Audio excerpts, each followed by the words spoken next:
Na cena do filme O Som da Liberdade, em que o pedófilo está com o menino no carro, vemos um momento de grande aflição e perigo. Tim Ballard surge como um anjo enviado por Deus para salvar o menino do perigo iminente.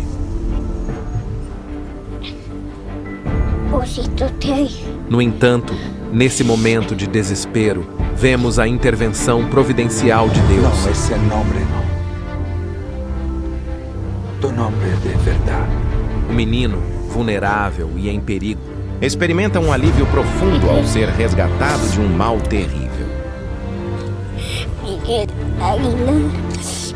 assim como o policial resgata o menino do perigo, Cristo também nos resgata dos momentos de medo e aflição. Vem comigo.